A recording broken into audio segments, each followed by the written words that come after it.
right. Welcome to the 90-day soldier program. So I want to congratulate you for really choosing yourself. This is going to be an introductory video to explain sort of the process, what you'll be experiencing, what to expect, how to get your mindset and attitude sort of in the right place to optimize the program, to gain maximum benefit from it. First and foremost, it's really just an energy of gratitude. Being in that alignment, recognizing the profundity of just being here and looking forward to a life not based in avoiding pain or running away from fear or suffering, but really creating a life that transcends those things as a natural byproduct of being passionate, of pursuing your aspirations and deep purpose for the expression of your creativity as a unique individual connected to your authenticity and genuine spirituality. And the spirituality piece with step one is completely open. We don't identify as Christian or Sufi or Zen or any other of the various traditions and modalities that we draw from modern psychology, developmental psychology, philosophy, the wisdom schools, ancient teachings, esoteric teachings. Even individuals in our group have studied esoteric teachings. And it's just this sort of like cohesive synergy. At the same time, as much as all of those things we draw from for information, we're really about the present moment, really connecting with being that precedes any of the knowing. All of the knowledge, we believe in creating gnosis, which is a direct revelation or a direct experience of being. And that's the as close as you can get with language and words, absolute. Many of these teachings, Christ talks about salvation, Buddha talks about enlightenment, various other traditions, even looking at psychology, they talk about the authentic self. They talk about the purification almost in all of the different traditions, healing trauma, healing fears, healing limiting beliefs, purifying the flesh, right? In Zen, it's transcending the mind, or Satori, recognizing reality as you deconstruct some of the biases of the mind and the internalized sense of identity, a separate sense of self. So we talk a lot about that within step one as well. Like, we believe that connection, holism, integration of all the different facets of reality, all the way from, fear and doubt and shame and control, are equally part of the reality of like worthiness and wholeness and love and respect and compassion for yourself and for others. And we integrate, into the meetings, if you've come to some already, you've recognized, we integrate meditation, gratitude meditation, loving kindness meditation, at the same time as integrating prayers from all different, points of view and all different traditions, because it's actually one of those things where rituals ground you. It brings you into being, like whether it's lighting sage or lighting incense, whether it's going to church and worshiping, or it's spending time in solitude through meditation and self-reflection. These are all important tools on the path to self-realization, actualization. It's really a remembering of being, connecting with the true nature of your essence, which we in step one ground in universal principles.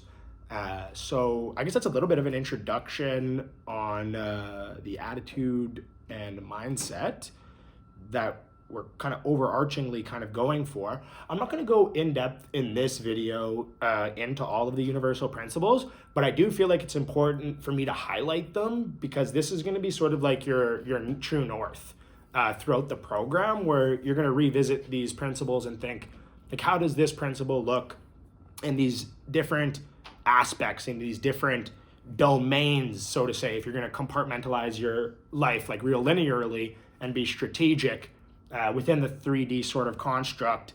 How can you do that maximally and optimize the results that you create with your life? Not that it's all about creating results, because it is about being okay with the uncertainty of life equally and finding passion and joy in the process. So with that balance, recognizing certain things. So I think it's important here for me to share a little bit on the step one creed as well. So that's sort of just like off the cuff. This is a little bit more formal. And then we'll get into the principles I'm going to talk about. I'm going to give a 50 list of comprehensive. So these are the videos that will be covered throughout this series, like in depth, each of them, but I'm just going to say them now. Making a list of them would be really beneficial, even just to kind of start your binder off.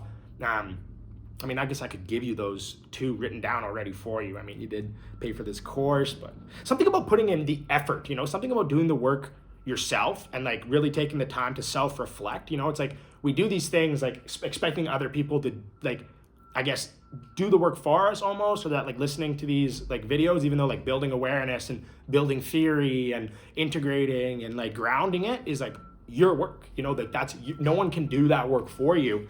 And like, that's why one of the key principles is responsibility. And that's, a massive part of life, not being a victim. Like that's one of the big things that we talk about in the program as well, is being creators, recognizing we're creating our own emotions, we're creating our own experience, we're creating the dynamics of our relationships, like based on our level of confidence and boundaries and expressing our needs and desires directly, and that's a huge part of life, like how we navigate relationships, relating to them from a place of like wholeness and completeness, so we don't feel like we're like needing something for them or grasping or going into like some of the main facets that cause suffering, like fear, control, dwelling on the past, worrying too much about the future, not grounding yourself in the present moment in universal principles, and having faith and trusting in the process, right? Like when you look at things from the biblical perspective, that's one of the core principles that people are talking about is faith, having faith, having belief. And, even in like more esoteric teachings or new age teachings, right? It's like what you believe is actually activating the law of attraction, like creating your own reality. And I'm not proposing a belief about those topics, but it's like a common denominator amongst like multiple different traditions. In Buddhism, they call it facing the great doubt in Zen. And that's a little bit of a different connotation. It has a bit of a different flavor, because the great doubt is actually the work that you're doing in your enlightenment. So it's times that you have these doubts about awakening, you have doubts about the validity, even like, can I actually like fully awaken? Like, can I really embody liberation? Can I truly be free and activate my salvation? Can I actually be fully sanctified? Then there's different and various teachings, right? Different proposals. Like some people talk about a fixed state. Some people talk about an ongoing process. Some talk about it as dynamic. Like, for example, the continuous process of sanctification, like you'll sin till you die, but you're forgiven and unconditionally loved in Christ Jesus. And the Holy Spirit continues to purify you and make you like Christ throughout your life. And in Zen, going back to that great doubt piece, that's profound, our relationship with doubt and faith and having belief in ourselves that we can create the life that we're actually feeling like authentically called to create with our passion. And like passion's one of the universal principles as well. So just, it's just never ending positive things to think about. So with that, I'm going to get into the formalized version of the Step 1 Creed. We are gathered here today as a community rooted in universal principles that are proven to create the good life. No matter how far we have fallen, there is always hope. We share in a commitment to realizing our potential throughout our lives in all areas and finding happiness, freedom, and open-hearted love along the way. We affirm that each of us is worthy and deserving of the absolute best life has to offer, no matter our past, and we refuse to settle for less. We recognize that the ultimate answer lies in the here and now, acknowledging our inherent wholeness and completeness in divine being, and surrendering to the truth of what is, being without resistance, including not resisting resistance, while honoring the complexities of life's journey and the importance of a grounded, holistic approach to challenges that we need to overcome to fulfill our inner purpose. We are simultaneously being enlightened, enlightening, and on the path towards deeper enlightenment. Our aim is to serve one another through authenticity, sharing ourselves with transparency and raw honesty. We trust in the inherent goodness and love in our shared presence to create transformation as we show up with courage. We will experience greater wholeness, connection, and belonging in our lives grounded in universal principles. We prioritize honesty in our relationships with ourselves, others, and life, freeing ourselves from the influences of control, fear, shame, and limiting beliefs. Our approach is not one of judgment and self-condemnation, but integration, self-compassion, curiosity, and openness. We believe that through inquiry into the shadow, what initially feels like darkness will ultimately be our greatest teacher, and act as medicine for our soul to be reborn. We do not shut the door on or run from our lessons or true feelings and thoughts. We trust in the inherent wisdom of what we are experiencing if faced with integrity to grow us, no matter how challenging. Within the darkness is the greatest potential for light. As expressions of unity consciousness, we believe that surrendering to and applying universal principles such as gratitude, purpose, love, forgiveness, and wisdom enable us to transcend egoic conditioning and elevate our capacity to embody these principles fully. We emphasize radical acceptance, honesty, and introspection as keys to healing, growth, and wellness.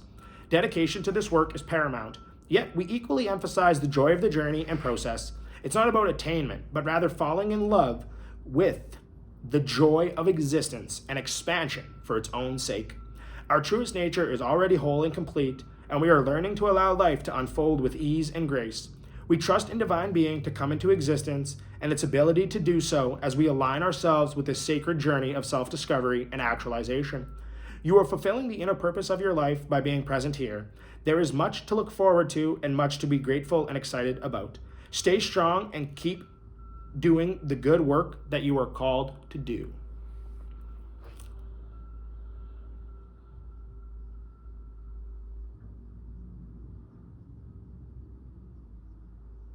It's almost a good time to enter into silent meditation. But since this is an audio, if you do want to enter into silent meditation, this is a good time to enter into silent meditation, to just connect with the spirit and just like allow those high frequency vibrations of presence and being to wash over your energy and soul, and it will feel grounded and calming. And that's what we would do in the meeting at this point. I would guide you into a meditation, short 5 minutes. And I would encourage you to do that if you're listening to this audio. Those who are going to power through, continue listening to this audio. I will begin right now on talking about the list of universal principles. And then I will talk in depth, the actual talk that's planned for today, the 8 overarching principles. So I'll talk about the 50 universal principles and then our 8 overarching principles that we consistently talk about and consistently tie things into. And that will be this video purpose, is to communicate that information to you so that you will be able to acclimate to the experience in greater depth. So we are going to do the comprehensive list. Love, compassion, empathy, kindness, gratitude, generosity, forgiveness, acceptance, authenticity, integrity, honesty, trust, respect, fairness, justice, harmony, peace, equanimity, humility, open-mindedness, curiosity, creativity, flexibility, adaptability, resilience, optimism, patience, perseverance, responsibility, accountability, balance, simplicity, mindfulness, presence, reflection, connection, unity, oneness, empowerment, growth, learning, wisdom, understanding, appreciation, celebration, joy, vitality, well-being, abundance, and service. We'll talk about these principles in key areas of application, like relationships, romantic, family, and friendships, your career and your work, your personal development and growth, health and wellness, finances and material well-being, spirituality and inner exploration, community and social connections, creativity and self-expression, education and learning, leisure and recreation, environmental stewardship, civic engagement and activism, mental and emotional well-being, cultural and diversity appreciation, and global citizenship and humanitarian efforts. So, the first principle that I'll talk about is radical acceptance. In the document, it'll read, embracing all aspects of yourself without judgment or resistance. Recognize that every part of you has value and contributes to your unique journey. And I think what radical acceptance is just realizing, there's no shame. There's nothing in you that is bad. There's nothing in you that's wrong. You were born into this human experience. And every part of your human experience, when explored with openness and curiosity, will give you reasons to be grateful. And even though sometimes the universal principles and overarching principles can be challenging, they can really challenge our fears, our controls, our limiting beliefs in these different areas. As we, over a period of time, really a lifelong journey, an ongoing process, continue to realize and actualize these principles and the benefits of them. And radical acceptance is always a key principle because it allows you to actually like explore yourself without resistance and without shame and without fear. And sometimes you're exploring things that are challenging to explore, like you're challenging your fear, right? You're challenging your control. And a lot of that is linked to that trauma, right? Like the reason we don't allow ourselves to feel safe, in the present moment, we're anxious about being in trouble or getting, whatever, that things won't go the way that we want them to do, right? Like we're relating to ourselves as like very vulnerable, but really when you go beyond that vulnerability, radical acceptance will show you that in being and in the acceptance of yourself in the present moment and other people exactly as they are, that's a profound transformation. And really it's a key principle in creating calm, grounded experience of yourself. Like oftentimes we're at conflict with ourselves, we're at this inner war with ourselves, the different desires and the different egos, so to say, are pulling and conflicting with each other. But when you just accept them both as the awareness and you just look at them and try to understand them, what are you trying to teach me? Like some of the darkness has been my greatest teacher in many different situations, like when I was dealing with my own insecurity, my own past trauma, the way that it affected the way that I relate to people. Like these are challenging yet very fruitful and rewarding works. And radical acceptance gives you that foundation of like, no matter what's going on in your life, no matter what you're doing, what you're not doing, you deserve to be happy. It's okay to feel safe. It's okay to believe in yourself. It's okay to have hope. So many times we've been let down or people have betrayed us and hurt us, and that affects our ability to trust love, to trust life, and to trust in the universal principles that govern the universe, the known phenomena world of being in the myriad forms. And as we allow ourselves the freedom, because we deserve the freedom, we allow ourselves through acceptance to be liberated from the self-condemnation and the judgment and the beating ourselves up. It's self-defeating and pointless. It's meaningless. But true meaning, true purpose is found through the expansion, the exploration of radical acceptance. So with that, on radical acceptance, I will move on to self-compassion. And I'll talk about this since it's a corollary. I'll talk about it like in a different context. So that way it kind of hits from the same angle, right? And if you think about it, like all of these things will work like synergistically together, like they'll feed off of each other. Like if you have integrity, it'll help with your honesty, right? If you have discipline, it'll help with your accountability. And like those two things will feed into these other things and it'll become sort of like harmony, right? And that's really what we're aiming for. Like if you say like life is, and whatever you say next, like that could be a very limiting belief, the way you think about life. So one of the big changes that I shift was, I guess I used to see like life as a grind, like life is survival, you're just trying to get by kind of thing. But when you're just motivating yourself with negative energy, like you're just trying to get by, that's not a positive. Instead of like life is about harmonious expansion, like life is a wild, fun adventure, like it opens you to life rather than being like contracted and closed. And like contracted and closed, you could look at as like ego and fear, and then you go into like control and scarcity, other facets of the ego. Whereas like if you live in like abundance and you're living from that authentic self, that's like trusting in the universe and trusting in God and trusting in really life, trusting in themselves. Like trust is a very different energy frequency than like fear and scarcity and like grasping and clinging and avoiding, like the root causes of suffering in Buddhism, right? Craving and avoidance, the Four Noble Truths. And yeah, there is the Four Noble Truths in Buddhism that will definitely be talked about in step one. Like those are important teachings. So self-compassion. Cultivate kindness, understanding, and forgiveness towards yourself. Treat yourself with the same compassion you would offer to a dear friend in times of need. I love that. To a dear friend in times of need. I think one of the things that's important is to recognize sometimes the facets of compassion, not to over-intellectualize it. Like that's something you'll realize about me as a teacher. I'm fairly intellectual, but what you want to do is you want to bring my thoughts and stuff like that into gnosis, like your own direct experience, your own gnosis. So some of the stuff that I talk about will be like very like expanded and like diverse at the same time as like diverse and expanded as the thoughts are and like the concepts are that like builds this like good web of theories. Those web of theories ultimately needs to be distilled into your direct experience and embodied with, you know, self-compassion, radical acceptance. So I will talk about the 5 A's, which is like concept that I picked up from Being an Adult in Relationships by David Rico. Talks about the 5 A's.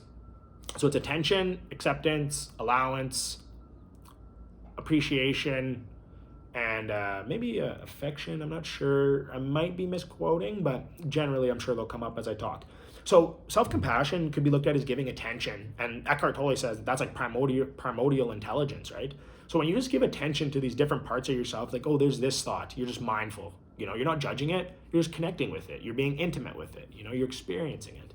Then you experience this thought, you experience that thought, sort of from this like fourth person, like objective experiencer. And you just interact with them, right? Like that's just giving them attention.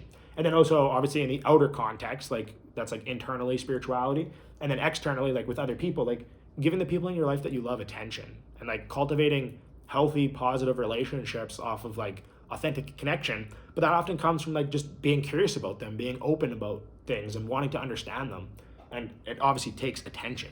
Another one's appreciation.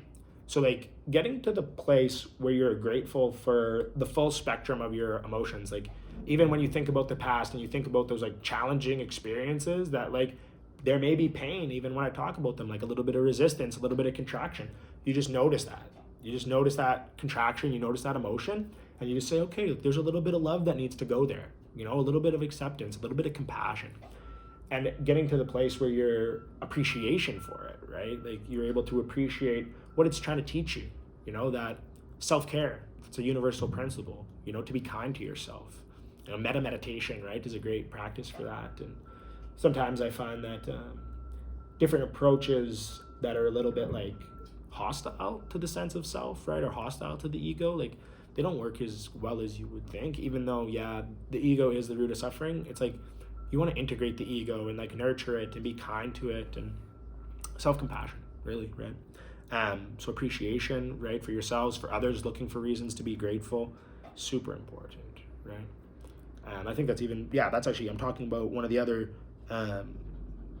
gratitude, appreciation. This is like another one of the overarching principles. So it's kind of cool that they tied in together for that. So it's good. The next one is acceptance. So acceptance is super important, right? Like oftentimes we're resisting what is. And I mean, oh yeah, that's like even going back into the first principle, right? Radical acceptance. So it's funny see how it all interconnects. I didn't even realize that, right? And then allowance is a big one, right? Like a lot of the times, I don't think we allow other people to be exactly as they are. Like we kind of want to change them so that they kind of suit our needs, right? Like our survival agenda. That's kind of how we relate to other people. Like, what do I want and how good are they at giving me what I want? And like, it's a very transactional way of approaching intimate relationships. Yet I think we would be surprised at how often, if we really were focused on this, we do want to like change other people in subtle ways. You know, we want them to think like us. We want them to believe like us. They want us to have the same point of view as us, but like not all the time, you know, like diversity, creativity, I think are higher values than being right. And open-mindedness, I think, is another one of the principles. Open-mindedness is so important, right? Being able to really step outside of yourself and accept and allow, and not control. And this is big with yourself too, right? Like you're not going to be perfect. Like one of the aspects of the ego that manifests is that perfectionism, right? Like the never enough piece. You know, I never did enough. I never said enough. I could have done better. I could have said better. You know, you're kind of just nitpicking yourself, and like it just steals the joy out of life. Like that's one of the aspects of perfectionism. Well, we will talk more about perfectionism in depth as well if that's something that you struggle with. That's something I personally struggled with, and at times do still struggle with. You know, I'm kind of hard on myself. You know, I beat myself up. Like I feel like I could be doing better or doing more or be better, whatever, right? And I've been very motivated from that place for a long time, you know, and that's a neurotic form of motivation. It's not a pure form of motivation. It's not authentic, you know, you're kind of trying to prove something, you know, you're trying to get acknowledgement or recognition, and nothing inherently wrong with getting those things. But when you're operating from a deeper place, you know, first principles, like I'm going to be passionate about my life. Like I'm going to connect to the love of business for its own sake. I'm going to connect to the love of growth for its own sake. You know, you're not doing things just for like the ego to get an elevated sense of self, but you're doing it from like a spiritual, like connection with reality type place, right? And that brings us to the next principle: surrender and trust. Let go of the need for control and trust in the wisdom of life's unfolding. Surrender to the flow of existence, knowing that you are supported by a higher power or universal intelligence. I have one mentor. His name's Brian Fuller. I love that guy. He was a dean at a Bible college. And I asked him, what's the key to passion in life? And he said, surrender. Surrender and control.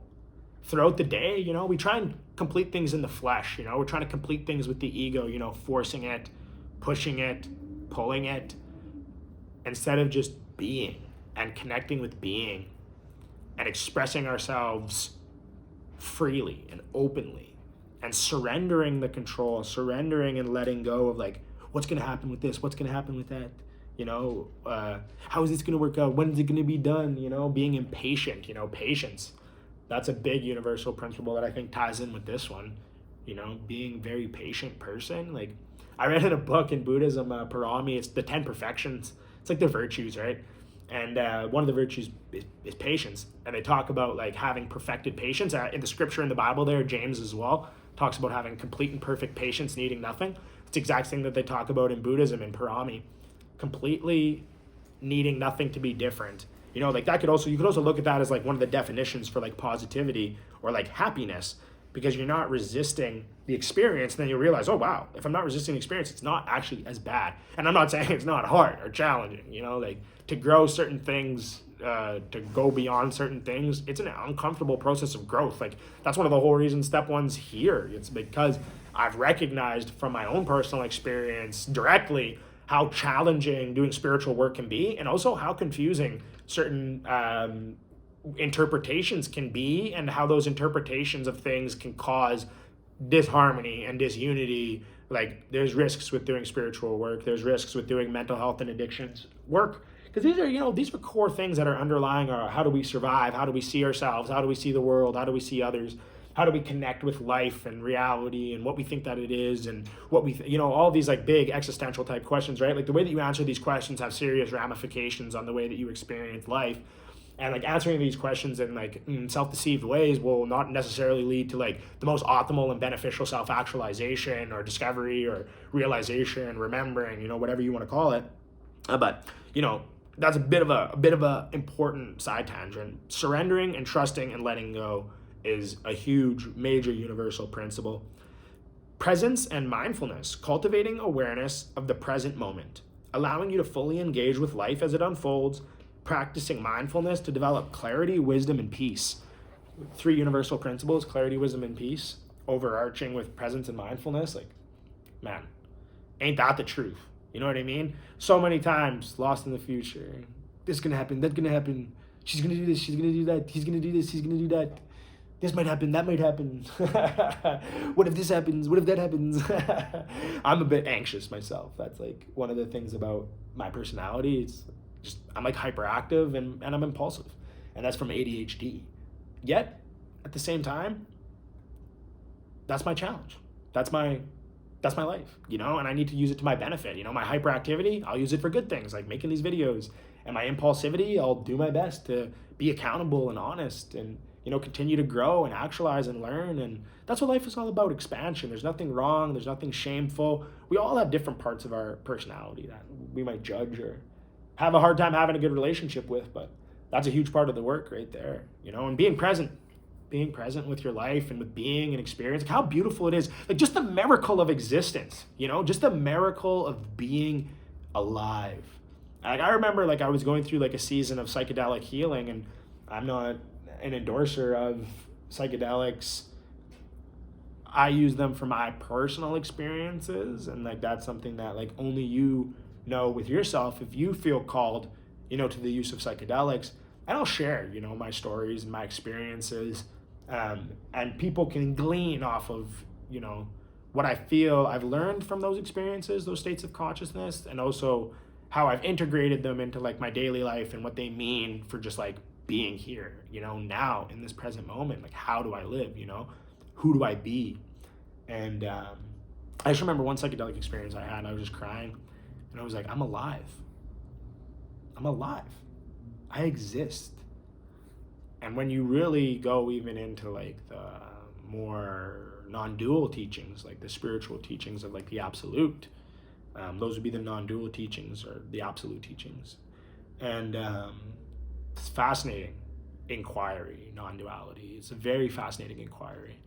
The transformation that you can create through understanding non-duality, but it's a big work. It's a big work, like they talk about like the illumination, like Christ went to the desert. And I mean, I heard rumors, and people will deny this for sure, but it's just a rumor, and I'm portraying it as a rumor, that Christ was Zen, that he actually studied in a Zen monastery for 10 years. Then he went for 40 days and 40 nights in the desert, and that's like his illumination process, So like that's the ongoing work of like non-duality.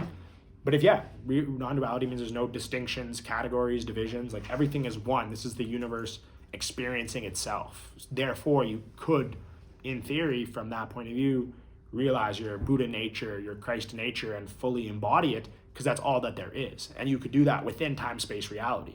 And you could do that within the context of like this lifetime, like you are that same nature that Christ had. You are that same nature that Buddha had.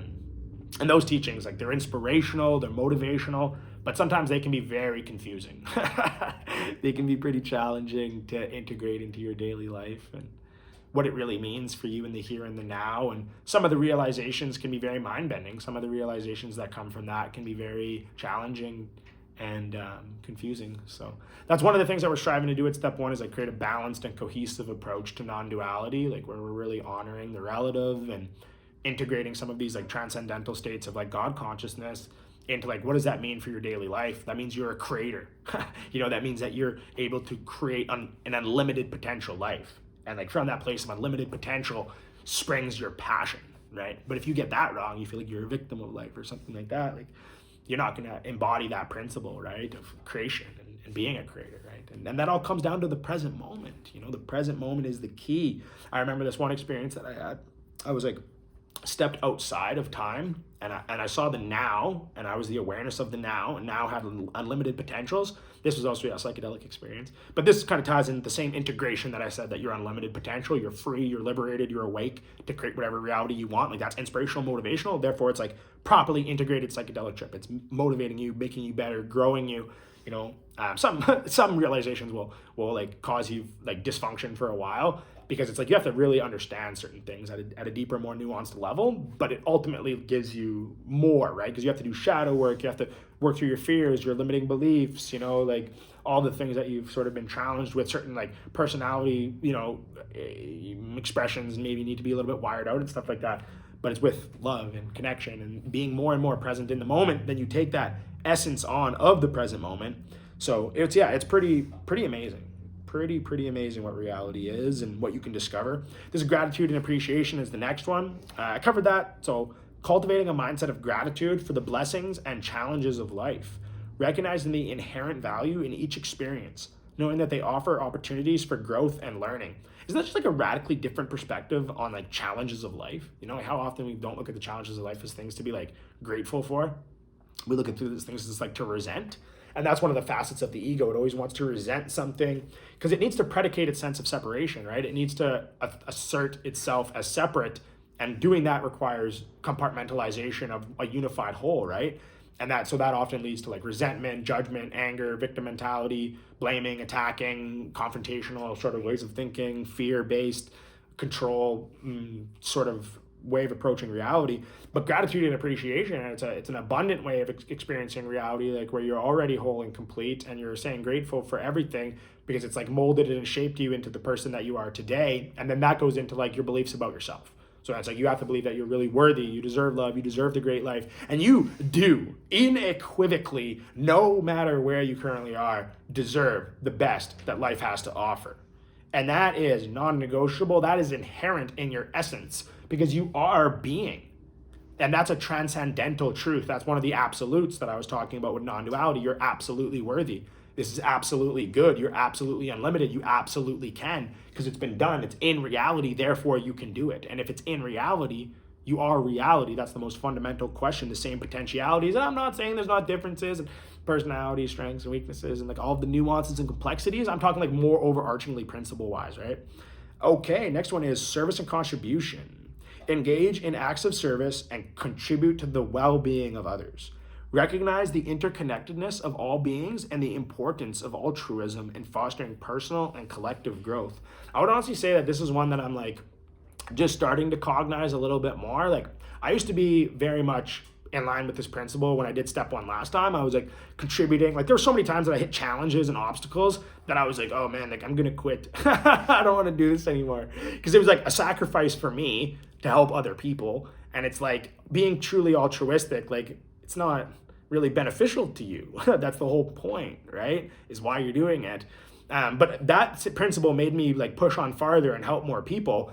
Even though ultimately I did end up shutting it down for a year and now restarting it with sort of a different level of understanding and perspective after a couple of years of studying. But like, even from that like service and contribution, like I've always felt better about my life when I know I'm making a difference. Like just doing little things like, hey, making this video and giving it away for free, helping somebody, you know, having meetings on Friday nights and, you know, giving back to people and helping them become more aware and more conscious and universal principles, embodiment, passion, you know, motivation, inspiration, like really getting after life and, you know, resting, relaxing, opening, being, trusting. Like, you know, there's this sort of like they're all cohesive, but it's very synergistic. It's very fluid. It's very flexible. It's very adaptable. Like some of those universal principles, right? Like to be in the flow state, you know, to really get people into the flow state. That's a profound, like beautiful thing. And that's service and contribution, right? But everyone's, you know, that's just me. That's my unique bias. That's my unique way of doing it, right? Service and contribution is like completely different for everybody. Like, you know, just Dave the One, you know, doing music and sharing his lyrics, and Ayla doing her art, and Finn being a huge beauty, and, you know, Shaden doing his personal development, and Katie and everybody, you know, who's in step one, who's continuing to grow and learn. And outside of step one, so many people, man, nowadays, self-actualization, development, discovery, you know, and like what I like about what we're doing with step one is be able to share that in a community of other like-minded individuals. And not only that, we're gearing things to really help people with like mental health and addiction, which is like very much like connected to like the mainstream zeitgeist, you know, of the words that we use for people needing help. But these concepts, you know, they're so sophisticated and nuanced when you really get into them.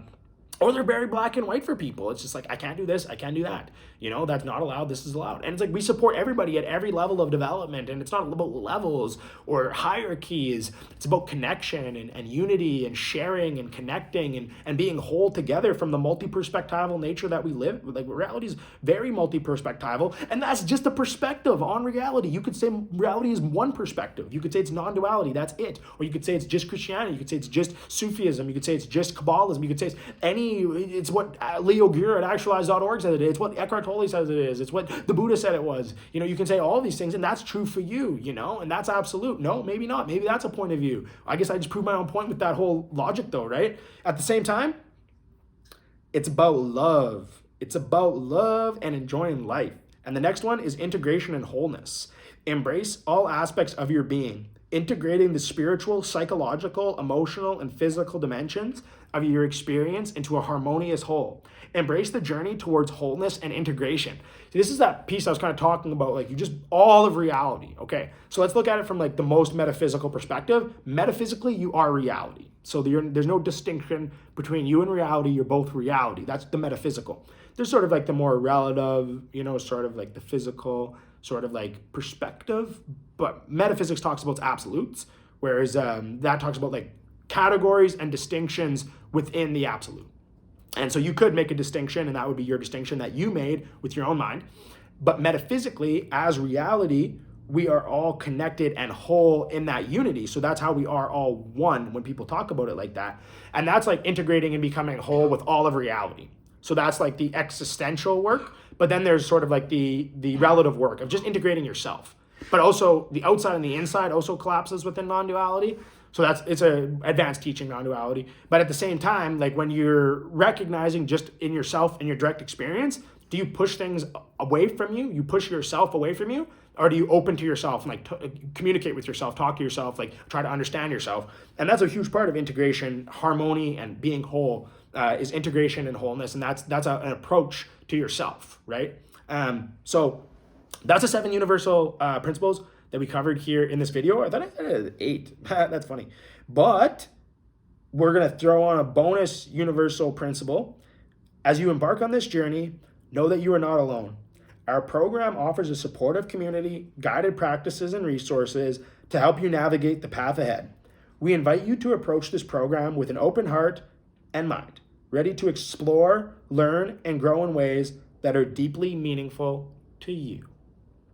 So with that, I just thank you for the work that you're doing, because we need more people who are becoming the light, more people who are embodying the light, more people who are exposing themselves to these sorts of ideas and concepts, and being willing to be dedicated to the work and come to the meetings and just like transform themselves from the inside out so that they can truly be an inspiration to other people and make a difference in the world for the positive, And so often today, I think we live in division. Politics, there's so much division. There's so much division even still between you believe this, I believe that, so kind of like immature, our culture sometimes, I feel like emotionally unintelligent and just lacking revelation. And it's not a judgment. I have so much love for people and I care so much for people. It's just sometimes I think that we are limited in our understanding of what it is that we are really experiencing and just the beauty of life. And we're missing out because we're living in fear and we're living in control and we're living in judgment and really just fundamentally that sense of separation, right? Like what the ego is predicating itself upon, and not realizing the harmony and the oneness and universal principle of just inspiration. I think that that's really, sometimes we have to say what something isn't, and it's not about judgment, but it's about truth. And it's hard to find sometimes that line between telling the truth and really just letting people be where they are, right? And I would never really go into this type with a person, I would be very curious one-on-one with somebody, very open-minded, very wanting to understand, no matter what, it doesn't matter what their point of view is, even if it's something that many people in our current modern day culture would find repulsive or ridiculous or sexist or misogynist or feminist, or all of these different labels, all these different constructs politically and ideologies. It's just all these different paradigms, people arguing and bickering. But really, to me, it's about the universal principles. It's about really opening ourselves and experiencing life with all of its profundity, with all of its beauty. And that's what I want people to experience. That's my bias. I don't care about all the other stuff. I do, actually. I speak about all those things. But I don't do it from a place of attachment and fixed identity that I'm defending something or someone, that's so challenging to be able to get out of that, though. Sometimes, we're so stuck in these conditions of our mind and our own biases and our own prejudices and our own limiting beliefs and our own fears. It's painting our reality, right? You talk about you're projecting your reality, or we create our own reality. I don't propose that we do create our own realities completely, but from a non-dual perspective, yeah, we do, as the absolute, as the one life that is the universe, we do absolutely do that. But from the relative, I feel we designed it in a way where it's it's highly contingent upon universal principles. And the way that we're creating our reality is through the way that we're thinking. Integrating positive thinking and the way we see the world with our mind is important, very important, but also recognizing that it's part of the whole. It's not us as an absolute, it's us as a relative, right? And experiencing through the mind is important. The emotions that we integrate, the parts of ourselves that we bring to the light and integrate and become whole with, and we don't resist them. It's just part of the experience of life. We flow with it, right? We can flow. Spirituality, when I talk about with non-duality, different spirituality as well, we're not trying to push non-duality. Non-duality is just my bias, right? So I'm biased towards the things that I say about non-duality.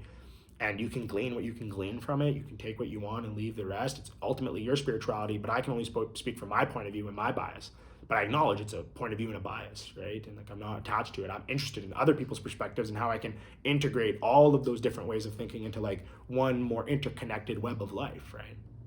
So with that, I will conclude the first ever YouTube video for Step 1 Soldiers content, free content on YouTube. And I hope that it blessed you. I would love to hear your thoughts. I would love to hear have comments, to connect with people, to clarify things, to just discuss things in a civil back and forth sort of manner where we're just genuinely trying to understand one another. And yeah, that's the approach that I like to take to leadership, being very communal. Yet at the same time, being overly communal can also be a disbenefit as well. Like when you get into like the dichotomy between sort of like power and authority, or like top down leadership versus like bottom up leadership. And like you want to create consensus, and like I'm more of a consensus leader, a little bit more of a people pleaser in recovery, to be honest. But when we're doing these types of works, we also need to be willing to be assertive and, sort of speak what we think is actual, what we think is real, what is genuine, what is authentic to us. But not necessarily wanting to like impose our worldview or impose our position as a leader onto other people. So that's when you get into like abuses of power, which is an interesting topic, that's been prevalent in our culture, abuses of power. And what does it mean to really be an integrous leader? What does it mean to really lead with character, And I think that those are things that leadership has challenges in me. I do think about that, like, what do I need to embody as a leader of an organization? What do I need to embody as an entrepreneur? What do I need to embody as a man, as a boyfriend? Not that gender is super concrete. That's oh no, we talked about gender. Now everything is going to go to shit. And that's the thing, right? Our society, we're scared of some of these advancements. These evolutions where we realize how conceptual reality really is, and like that those are social constructs. But social constructs actually have a lot of utility. So that's the other thing, the other balance to recognizing, like, we created that as man and woman as concepts. Like just because someone has the label penis or vagina, we're the ones who made that distinction between man and woman. So we could make other distinctions that would transform what the titles and the labels mean, right? So that's how it's conceptual. And you could tie it down into something based in biology, like, that has the X or that has the Y. But what if you said, there's these other 40 variables, and then change the labels and the titles and the categories, right? So we made it. At the same time, like those are very deep principles of life, like the masculine and the feminine polarity are real polarities. I'm drawing a distinction within duality, but they're useful, they're practical, they're pragmatic. They're just not necessarily be absolutely true. And that's when we're imposing these absolute truths onto things. We're not recognizing the constructed nature of these things. And that's my point of view. That's my opinion. That's my bias. That's what I've come to understand. And I think if we introspect deeply and look into direct experience, like, does direct experience or actual reality have any titles or labels or constructs? Like everything that's happening in the mind is a title, a label, a construct. Like you could look at the mind as like a label maker that's based in duality, good, bad, right, wrong. All these things. When in non-duality, these things melt away. It melts into being. It melts into the isness of the present moment, the bliss of non-dual awareness, right? When you just enter deeply into presence, and that's a process of purification, sanctification. It's all part of it, right? But those are very useful constructs, right? And they do point at very deep principles of life: flow, strength, beauty, power, dominance, submission.